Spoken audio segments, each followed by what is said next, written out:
Hello, folks. I want to update everyone on the ransomware cyber attack that impacted on the Colonial pipeline over this past week. As of yesterday evening, Colonial has begun restarting the flow of refined products in their pipeline. This morning, Colonial reported that fuel is beginning to flow to a majority of the markets that they service, and they should be reaching full operational capacity as I speak to you right now. That is good news. But I want to be clear, we'll not feel the effects at the pump immediately. This is not like flicking on a light switch. This pipeline is 5,500 miles long. It had never been fully shut down its entire history, and so fully, and they have to safely and fully return to normal operations, and it's going to take some time.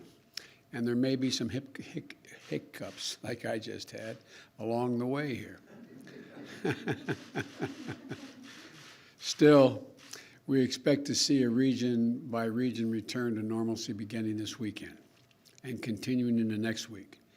In the meantime, I want to update you on what our administration is doing to accelerate this process, to mitigate shortages, and to protect you from price gouging, protect the American people from price gouging, all those along the line.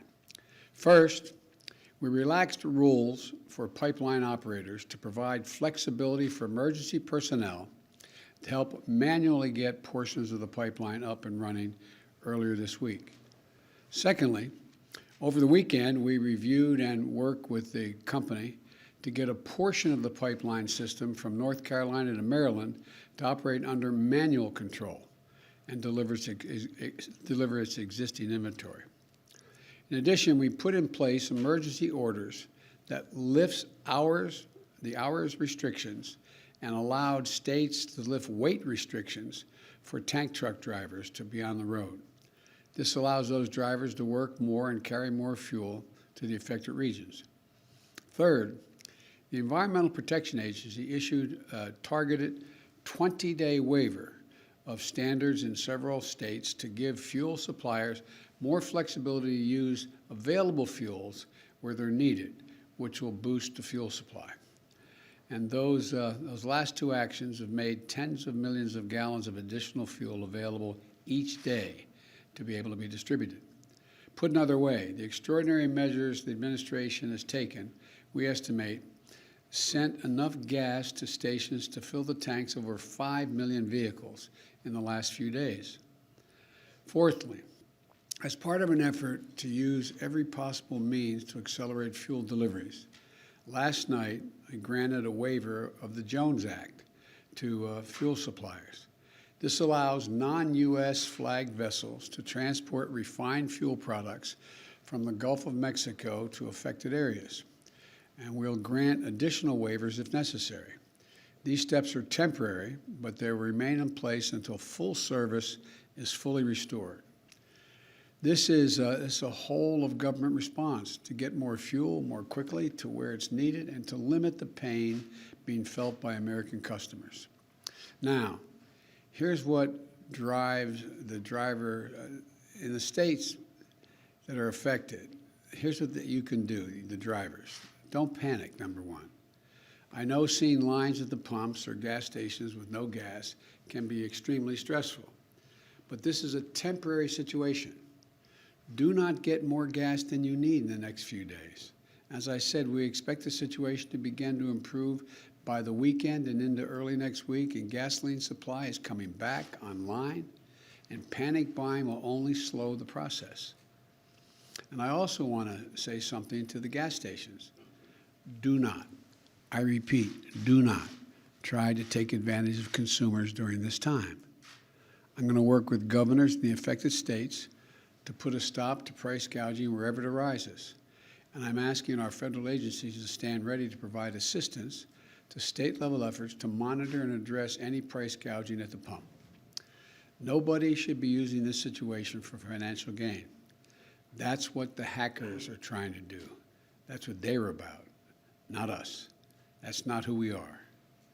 And as for the people who carried out this attack, The FBI has released details on the attack so others can take steps to prevent from being victimized like Colonial has been. We do not believe, I emphasize, we do not believe the Russian government was involved in this attack. But we do have strong reason to believe that the criminals who did the attack are living in Russia. That's where it came from. We're from Russia. We have been in direct communications with Moscow about the imperative for responsible countries to take decisive action against these ransomware networks. And we're also going to pursue a measure to disrupt their ability to operate. And our Justice Department has launched a new task force dedicated to prosecuting ransomware hackers to the full extent of the law. And finally, let me say that this event is providing an urgent reminder of why we need to harden our infrastructure and make it more resilient against all threats, natural and man-made. My administration is continuing to safeguard our critical infrastructure, the majority of which is privately owned and managed, like Colonial Pipeline. Private entities are in charge of their own cybersecurity, and we know what they need. They need greater private sector investment in cybersecurity. And that's why we launched a new public-private initiative in April that is focusing on strengthening cybersecurity in the electric sector for natural gas, for pipelines, as well as water systems and other lifeline sectors. And last night, I signed an executive order to improve the nation's cybersecurity. It calls for federal agencies to work more closely with the private sector to share information, strengthen cybersecurity practices, and deploy technologies that increase reliance against cyber attacks. It outlines innovative ways the government will drive to deliver security and software, using federal buying power to jumpstart the market and improve the products that all Americans use. To assist in this urgent work of protecting our nation against cyber attacks, I'm calling on the United States Senate to move quickly to confirm Chris Inglis as our National Cyber Director and Jen Easterly to be the Director of Cybersecurity and Infrastructure Security Agency at the Department of Homeland Security. In America, we've seen critical infrastructure taken offline by floods, fires, storms, and criminal hackers. In Texas last month, we saw what happens when storms hit power systems that aren't fully modernized or ready for the threats of extreme weather with tragic results. Now we're seeing the effect of criminal hackers with gas lines throughout the the southeast. And we're in a competition with China and the rest of the world to win the 21st century economically. And we're not going to win it in competing with an infrastructure that is out of the 20th century. We need a modern infrastructure. My American Jobs Plan includes transformative investments in modernizing and securing our critical infrastructure. Later this afternoon, I'll be meeting with Republican senators to discuss ways we can move forward on modernizing the infrastructure we have today and building the infrastructure we need for tomorrow. I'm willing to negotiate, as I've indicated yesterday to the House members and to the leadership. But it's clearer than ever that doing nothing is not an option. Again, we expect things to return to normal over the next several days. I will be monitoring Colonial's progress and the federal government's support every step of the way. So stay strong. Help is on the way. We're going to get through this as we always do as Americans, and we're going to do it together. And it's going to be quick. God bless you all, and may God protect our troops. Mr. President, you said that hackers are believed to be living in Russia. At what point does the U.S. start to try to inflict pain on governments who allow this sort of thing to happen in their territory?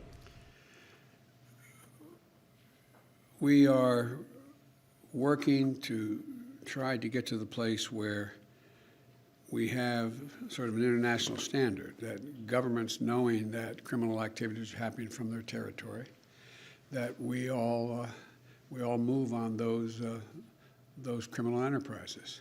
And I expect that's one of the topics I'll be talking about with President Putin. Are you confident Are you confident that Putin was not involved? I am confident that I've read the report of the FBI accurately, and they say they were not. He was not. The government was not. What would you like Mr. to do? President, Wednesday's executive order mentions the Colonial pipeline directly, but the press release says it only encourages private sector companies to follow the federal government's lead, which encouragement is good, but in the face of profit, it's kind of sketchy. So what concrete steps is the administration taking to ensure that companies are prepared and held accountable for their cybersecurity issues? You've asked three different questions in that one thing, I think, as I understand it. The bottom line is that I cannot dictate that the private companies do certain things relative to cybersecurity. A lot of you are very seasoned reporters. You've been covering this debate up on the Capitol Hill before I became president, and unrelated to President Trump, just a debate internally among senators as to whether or not the government should be insisting, and it gets into privacy issues and a whole range of things. So that's going to be an ongoing negotiation. But I think it's becoming clear to everyone that we have to do more than being done now, and the federal government can be significant value added in having that happen. Yes. Will you consider doing any kind of retaliatory cyber attacks to shut down these criminals? Are you ruling that out? No. Is Prime Minister Netanyahu doing enough to stop this violence there from escalating? I had a brief conversation with him yesterday, and I have my intelligence community, the Defense Department, as well as the State Department, have been in contact with all of their counterparts not only in Israel, but in the region. And one of the things that I have seen thus far is that there has not been a significant overreaction. The question is how we get to a point where they get to a point where there is a significant reduction in the attacks, particularly the rocket attacks that are indiscriminately fired into population centers. But I expect I'll be having some more discussions. And we haven't just spoken with the Israelis, with the Egyptians, the Saudi, and others. So it's a work in progress right now. So thank you all so very much. Mr. President, would you take one more on the ransom? Were you briefed on the fact that the company did pay the ransom? I have no comment on that. Thank you. Thank you, sir.